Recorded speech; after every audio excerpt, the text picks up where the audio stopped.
Greetings. My name is Kate Rademacher, and we're here with Writing for Your Life and Compassionate Christianity. And today we're hearing from author Lory Widmer Hess. Lory has been a participant in Writing for Your Life events, and she has just written a book called When Fragments Make a Whole, A Personal Journey Through Healing Stories in the Bible. So thanks so much, Lory, for being with us and for telling us about your writing journey and what this book is all about. Before we sort of talk about your new book, When Fragments Make a Whole, maybe you can just tell us a little bit about you. I know that you're a writer, of course, and an editor, and also you describe yourself as a caregiver. So maybe you can just tell us a little bit about your background and sort of how you got into writing in the first place, and then we can talk about your book. So first, just tell us, welcome, and tell us about yourself. Thanks. Yeah, thank you so much, Kate, for having me. So to start with the present situation, I live in Switzerland with my husband, who is Swiss, and my son, who's now 18 years old. And I work as a caregiver for adults with developmental challenges in a community here where they live. And I go in and I work mainly with them in the craft workshops, but also some in caregiving. Um, and however, I kind of fell into this work. It was what my husband was trained in. We ran a house together for 6 years in the States. And that really changed my life, that experience. And this all comes into the book. It's definitely central to the healing story in the book, how it was for me to live and work with people who taught me so much about honesty, about really living in the world together. And that became also a spiritual journey for me. Up until that point, I had trained and worked as a teacher. I had also worked as an editor. I studied English and education in college. But all along, I felt there was something wrong. And I had a deep need for healing that I couldn't articulate because of shame and fear. And again, this is all what comes into the book, the story of relationships and encounters and experiences, and experiences also putting together with the story of Christ and the Bible and the Gospels, how that all came together to bring me to a better place. Well, great. Well, thank you so much, and thanks for dialing in from Switzerland. I know there's a big time difference. So tell us a little bit more about the book. So the title again is When Fragments Make a Whole, A Personal Journey Through Healing Stories in the Bible. Kind of what was the impetus for you writing this book, and what would you say is kind of the overarching message? Right. Well, I always wanted to be a writer from a very young age. But at that point, I wanted to be a fantasy writer, like the Chronicles of Narnia. That's what I aspired to write. But it never happened. I just never felt like I could write fiction, actually. It felt like I was making things up and was dissatisfying. So I kind of gave up that kind of writing for a long time. But I just loved reading. I loved literature. I loved words, stories. And I just had this, yeah, desire always through my life to write a book, some kind of book. Um, how this book came about was not that I sat down to write a book, but that I was having a lot of trouble in my marriage, and just in my life altogether. I was going through a crisis. This was, yeah, almost 10 years ago now.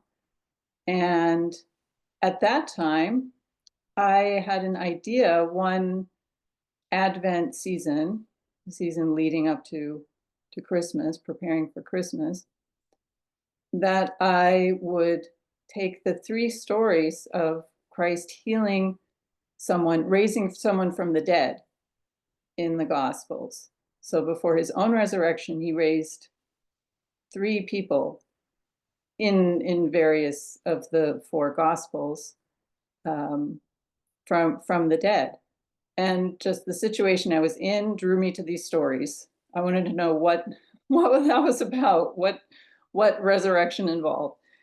And so I took over 3 weeks, I took 1 story each week and I studied it and read it and journaled about it. And I ended up writing a poem in the voice of each of these 3 people. And I hadn't really written much poetry since I was a child and a teenager.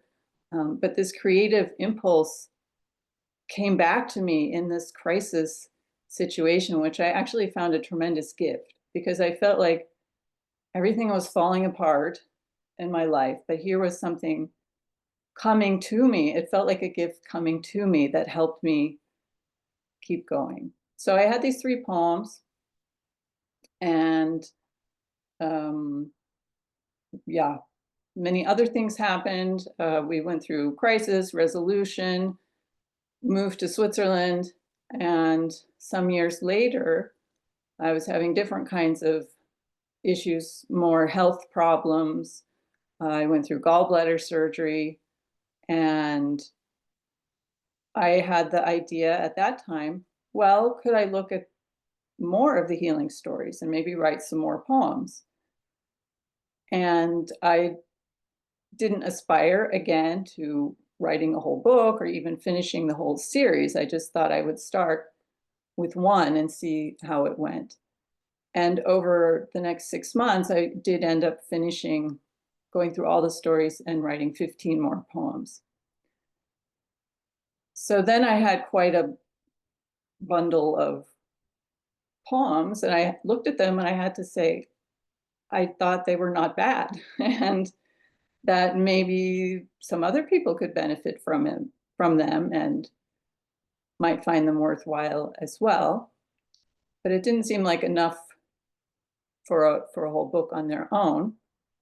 And I had the idea to add into them, so make each one a chapter and add in commentary, essays describing some of the ideas that came to me as I read the gospel stories, some research that I had done, what was behind the background of the poem, and then adding to that a piece from my own life, a story from my own life that related to this story. And I then, over a couple of months, I drafted that part of the book. And I had actually written a memoir, which is unpublished and will remain unpublished because it was more of a personal healing project than something to be published. But that meant that I could actually pull out chunks from that and use that in that saved time when I was putting the book together. I pulled chunks from that and used parts of that in the book as it came about. So that's how it came together with these different parts. This structure is, well, it's based on or similar to the structure of Lectio Divina, which is a method of praying with scripture. And we could talk about that more, perhaps. But yeah, just to say it's also not something that I just came up with. It also was inspired by that pattern. Great. Well, as you were describing the structure of the book, I mean, that's what really jumped out at me reading it was the sort of fairly unique structure. I don't think I've ever seen a book quite sort of structured this way. And as you explained, sort of you start with a poem based on a biblical character and you write from the first person. And then you have sort of this exegesis or sort of analytical discussion, and then a personal essay. And it seems like if I saw it correctly, kind of that's the pattern throughout. And I just thought that was really interesting, particularly the poetry from the first person perspective of um, the people in scripture. And, so for example, even just in your first chapter, you write about the man with an unclean spirit who's described, in First Mark.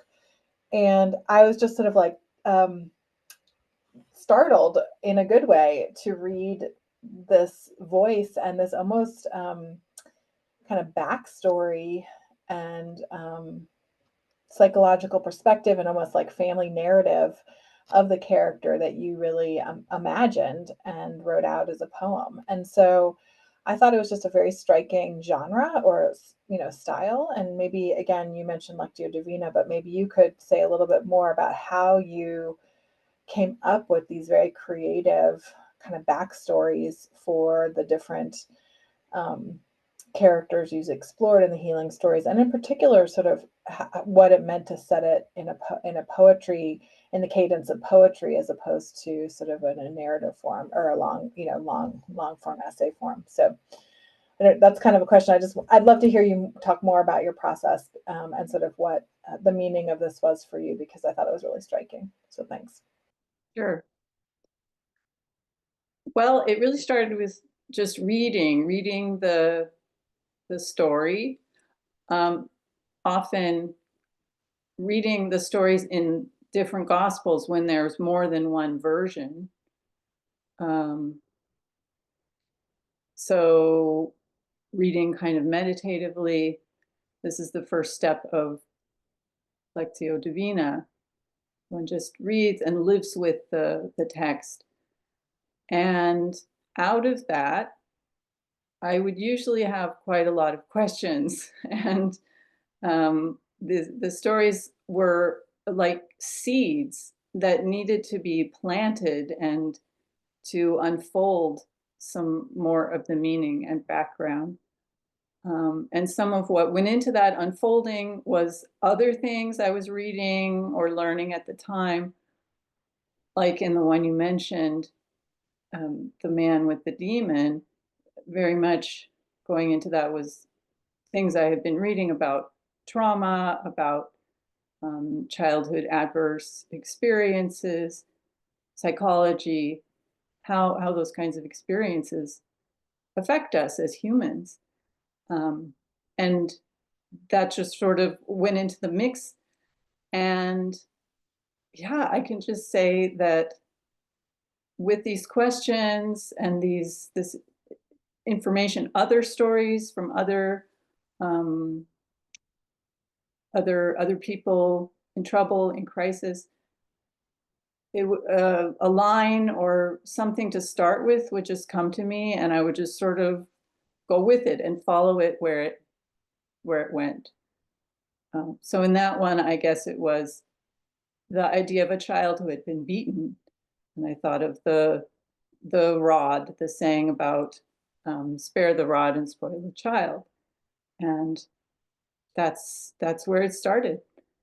And then knowing that this was a man who lived in Capernaum, this healing took place in Capernaum, and just imagining a little bit, not doing lots of scholarly research or knowing a lot about it, just trying to imagine in my own mind anything what that might have been like or what that might have meant for his life.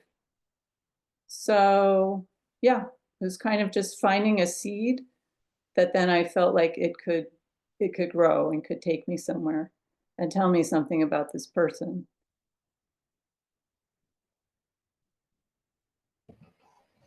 Well, great. And again, I think what's so evocative about your poetry is that you really capture the tone of the set. The authentic. It felt authentic to me, kind of the setting where these people would have lived and existed.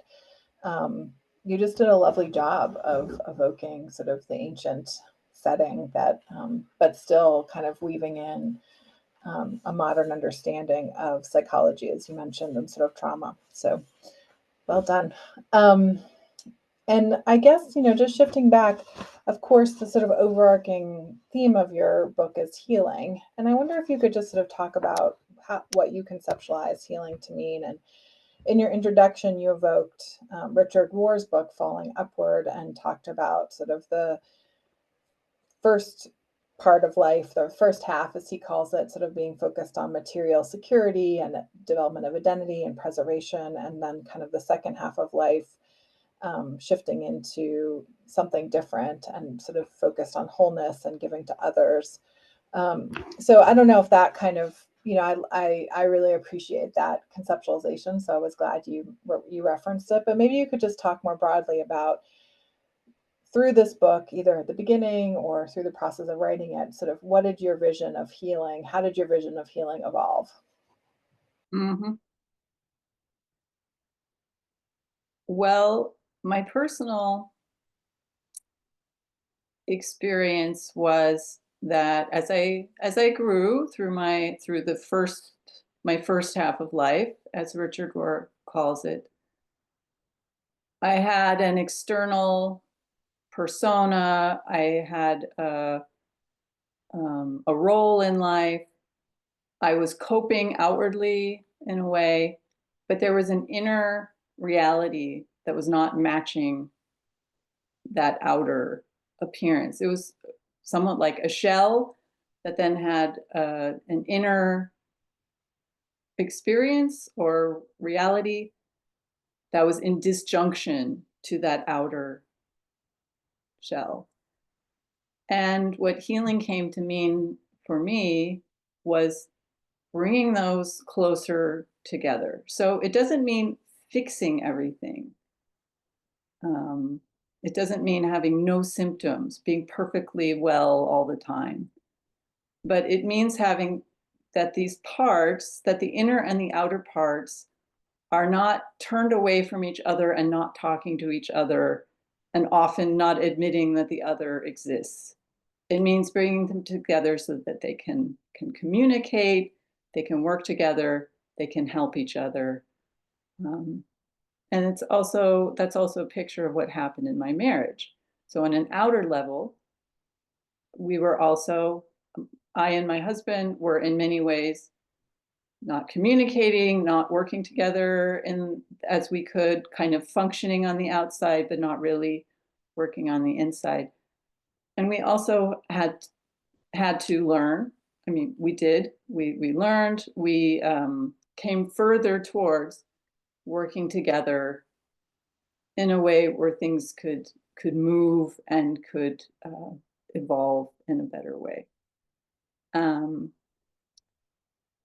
Yeah, I don't know if that makes any sense, but that's what my picture of healing would be. Was that parts that had been disjointed, not communicating, not interacting, could come together and still be different parts, still be themselves, still be individuals or have their own characteristics, but work together, move. Dance is another metaphor that I used, or an image. These parts can dance together and not just stay in their separate corners or fight, as often happens. Yeah, there's an integration that I think you're capturing. Well, great. Well, of course, we're talking to a community of writers, and as we know, writers are often readers, and readers are often writers. And so, I didn't give you a heads up that I was going to ask this, so I hope it's okay. But if you could just talk a little bit about your writing journey from more of a sort of process perspective, meaning sort of your publication journey, how you decided to publish this, maybe how you saw it up, what I know that you published with Florist Books, and sort of how that journey unfolded. So I think what I'm asking about is kind of any surprises or lessons learned, kind of any aha moments that might be relevant or of interest to others. Mm-hmm. Right.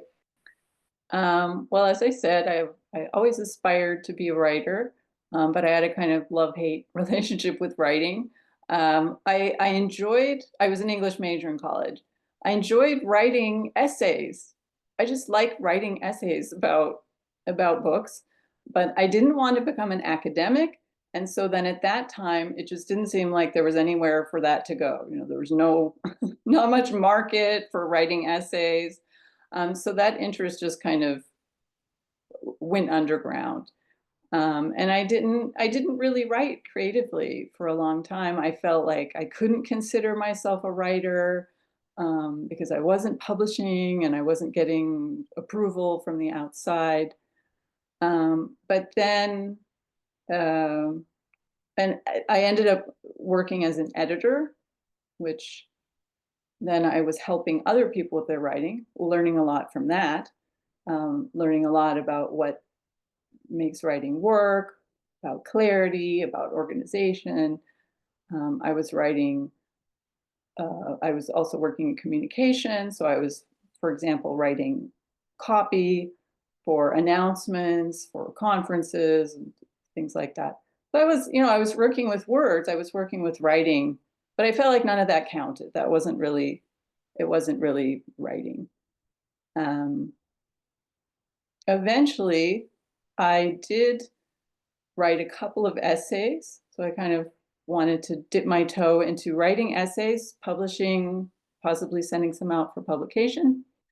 And I did get a couple published in national magazines, so that was encouraging. And I thought, okay, I can go. This is a direction I can go in. Then I had my son, and I had difficulty with having a newborn, this inner split that I talked about, what was needed of healing in me very much came to awareness in me and was an experience, I would say now, of depression.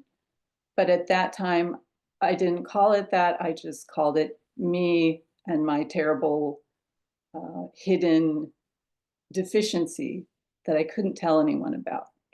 And so that really put a stop to any creative activity for quite a while. I was, yeah, I was creatively blocked, I would say, for quite some time. But I was learning, growing through having this child, through bringing him up, through having to work with the world, with cooking, with cleaning, such as I ever managed to do that, with caregiving. And then later on, when my husband and I worked in a community as caregivers, that brought me further on that path. And working there actually brought me a step further because I had to work with nonverbal communication. So I had been a very verbal person, very much identified with correct and clear writing and communicating in words. But there, I couldn't use those skills in the same way. I had to learn different skills of communication that actually brought me to another level, also of myself, and also being able to connect with parts of myself that had not been able to speak up or had not been allowed to be creative and to be present. So that was when I actually started writing again. So after I'd been there for a couple of years, I started writing. I first started a book blog. So that's where I got to do my writing, just writing about books. And what was really gratifying there was that with blogging, once you get to a certain point where you have readers, you get feedback, you get comments, you can have discussion more or less instantly. And I really appreciated that because I felt heard. And I also interacted with other people in their writing. It was just, yeah, it was inspiring and confirming for me. So after some time of that, I started writing some essays again, and poetry, and sending some of that out to some journals, sometimes getting accepted, sometimes rejected, but enough so that it was, again, encouraging to me. Yeah, someone does want to read what I write, and there is, I can do something with this.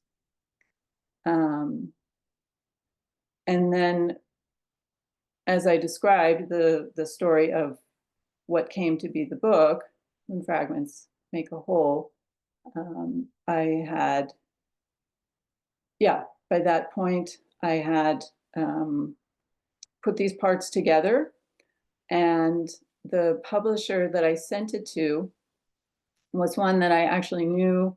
I had actually professional contacts there from my other work as an editor, and I knew that they published books that were out of the same kind of spiritual background that I also talk about in my book. And so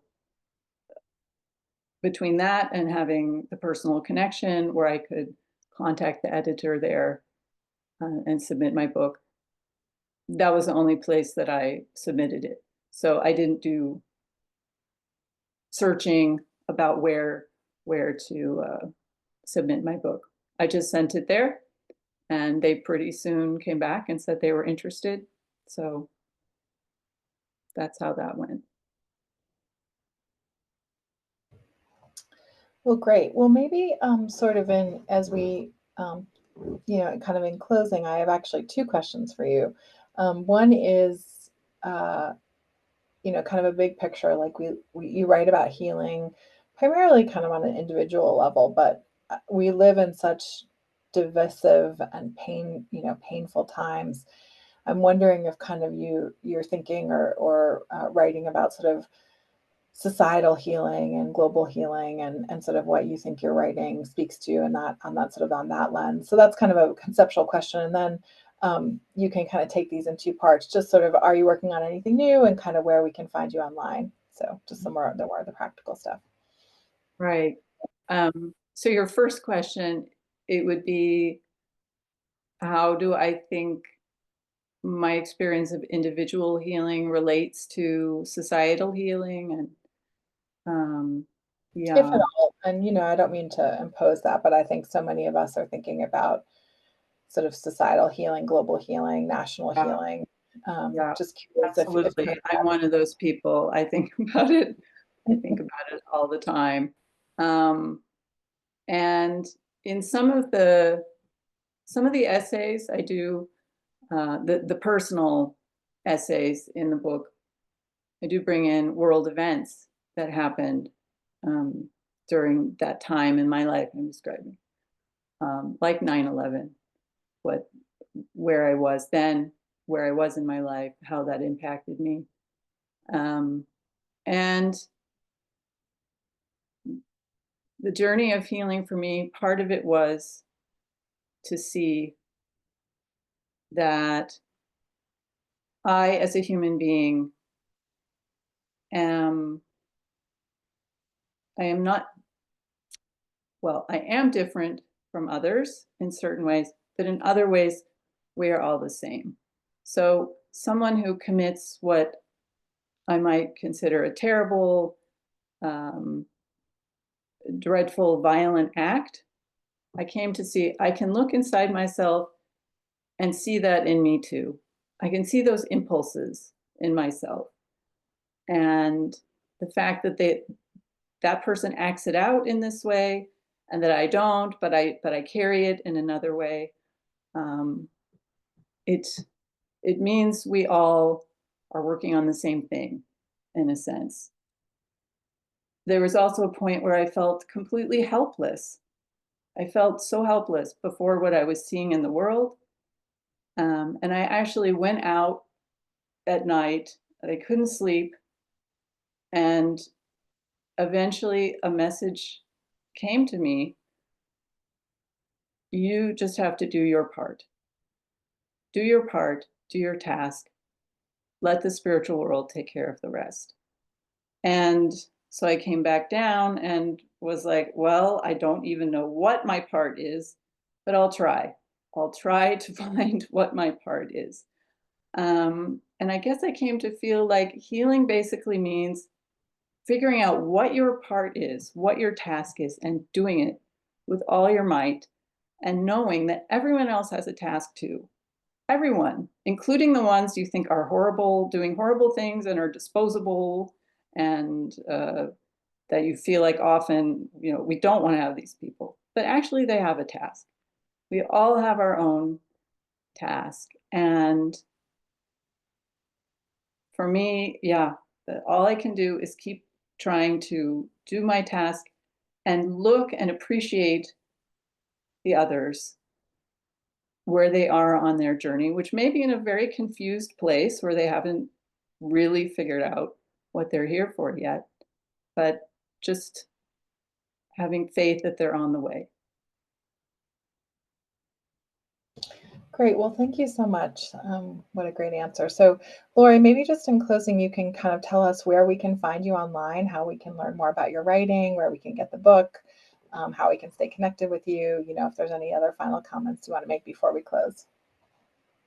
Sure. So the best way to get in contact with me or see what I'm doing is through my blog, which is called Entering the Enchanted Castle. And the URL is enterenchanted.com. I have a newsletter and I do regular posts. I have, information there about me, links to all my published writing, and information about my spiritual direction practice, which I also recently trained in spiritual direction. So I, have a page about that there. There's a page about books. So my book, so there you can find purchase links, and it's available through Amazon, can be ordered through independent bookstores. It's available wherever books are sold, basically.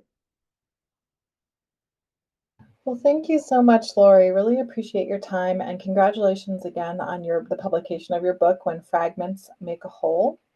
It's been great to talk to you, and thank you for your thoughts and your work on the topic of healing, which is so timely for so many of us. Thank you so much. All right, thanks again. Take care, and blessings on your continued book launch.